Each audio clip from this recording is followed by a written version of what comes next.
আপনি কি বাড়িতে নবরাত্রি পুজো করার পরিকল্পনা করছেন? তাহলে এই বিষয়গুলো কি মানছেন? অজান্তে ভুল করছেন না তো? জানতে হলে আজই ভিডিও দেখুন এবং আমার চ্যানেলকে সাবস্ক্রাইব করুন। নমস্কার, মৃণাল জ্যোতি চ্যানেলে আপনাদের সবাইকে স্বাগত। প্রথমেই চণ্ডীর একটা শ্লোক দিয়ে শুরু করব। প্রথমম শৈলপুত্রী চ দ্বিতীয়ম ব্রহ্মচারিণী তৃতীয়ম চণ্ড ঘণ্টেতি কুষ্মাণ্ডতি চতুর্থকম পঞ্চমম স্কন্দমাতেতি ষষ্ঠম কাত্তায়নিতি চ সপ্তমম কালরাত্রিতি মহাগৌরীতি ষষ্ঠমম নবমম সিদ্ধিদাত্রী চ নবদুর্গা প্রকৃতিতা। অমাবস্যার দিন একটি মাটির পাত্রে কিছু ভালো জব ভিজিয়ে রাখবেন এবং নবরাত্রির প্রথম দিন একটি মাটির পাত্রে বালি অথবা মাটি দিয়ে ভর্তি করে ওই ভেজানো জবগুলোকে দিয়ে দেবেন এবং উপরে অল্প মাটি বা বালি ছড়িয়ে দেবেন। তারপরে সিংহাসনে মায়ের মূর্তিকে স্থাপন করবেন এবং পাশে সেই জবের পাত্রকে স্থাপন করবেন। বাদিকে ঘিয়ের প্রদীপ ও ডান দিকে সর্ষের তেলের প্রদীপ দেবেন। গুগ্গুল ধূপ ধরাবেন, যা মায়ের খুব প্রিয়। প্রতিপদে সকাল 5টা 29 থেকে 8টা 47-এর মধ্যে ঘর স্থাপন করবেন। কলসের ওপর লাল কাপড় জড়িয়ে একটা নারকেল রাখবেন, কলসের ওপর জল ও আম্রপল্লব দেবেন এবং মনস্কামনা করে মাটি ও ধানের ওপর জলপূর্ণ কলসকে বসাবেন।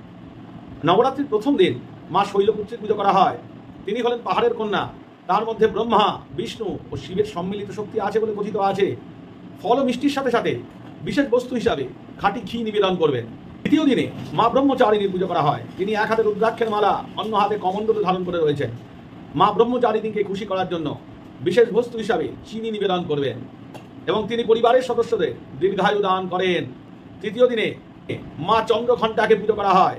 তার 10টা বাহু, তার কপালে অর্ধচন্দ্র রয়েছে, তার উগ্র চেহারা এবং বাঘের পিঠে বসে আছেন। মা চন্দ্রঘণ্টাকে ক্ষীর দিয়ে ভোগ দিলে মা প্রসন্না হন। চতুর্থ দিনে কুষ্মাণ্ডার পুজো করা হয়। তিনি হচ্ছে মহাবিশ্বের শক্তি, যিনি জ্ঞানদায়ী। দেবীকে সন্তুষ্ট করতে এবং তার আশীর্বাদ পেতে মালপোয়া ভোগ নিবেদন করা উচিত। পঞ্চমীতে স্কন্ধ মাতার পুজো করা হয়, যিনি পদ্মফুলের ওপর উপবিষ্ট হয়েছেন এবং যার 4টি বাহু রয়েছে এবং 2 হাতেই পদ্ম ধারণ করে রয়েছে। বিশেষ বস্তু হিসাবে স্কন্ধ মাতাকে কলা নিবেদন করা উচিত। ষষ্ঠ দিনে কাত্তায়নীর পুজো করা হয়। তিনিই শক্তিস্বরূপ, তাকে যোদ্ধা বলা হয়। তিনি এক হাতে তরোয়াল ধারণ করে রয়েছেন এবং মধু দিয়ে মায়ের পুজো করলে মা তৃপ্তি লাভ করেন। সপ্তমীতে মা কালরাত্রির পুজো করা হয়। তিনি এক হাতে তরোয়াল, অন্য হাতে ত্রিশূল ধারণ করে রয়েছেন। তার উগ্র চেহারা, যার মধ্যে পুরো বিশ্ব আছে বলে কথিত আছে। দেবীকে গুড় নিবেদন করলে দেবী প্রসন্না হন। অষ্টমীর দিন মা মহাগৌরীর পুজো করা হয়।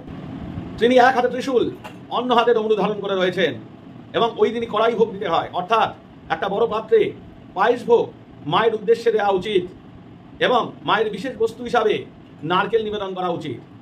এবং অষ্টমীর দিন 9টা কন্যাকে ভোজন করানো উচিত এবং তাদের হাতে কিছু দক্ষিণা দেওয়া উচিত। নবমীর দিন মা সিদ্ধিদাত্রীকে পুজো করা হয়। তিনি একটা পদ্মফুলের উপর অধিষ্ঠান করে রয়েছেন। তিনিই হচ্ছেন পূর্ণতার প্রতীক। তাকে তিলের নাড়ু দিয়ে ভোগ দিলে মা বিশেষ প্রসন্না হন।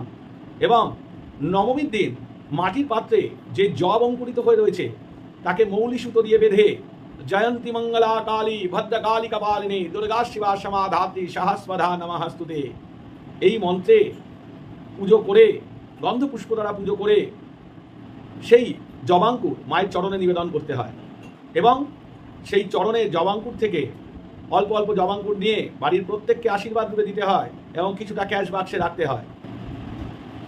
খুব সংক্ষেপে নবরাত্রির পুজো আপনারা করতে পারেন এবং এইভাবে যদি পুজো করেন মা অবশ্যই আপনাদের আশীর্বাদ করবেন এবং আপনাদের পরিবারের উন্নতি করবেন। এরকম আরও বিশেষ তথ্য পেতে গেলে আমার চ্যানেলকে সাবস্ক্রাইব করবেন এবং আমার চ্যানেলের সাথে যুক্ত থাকবেন। নমস্কার।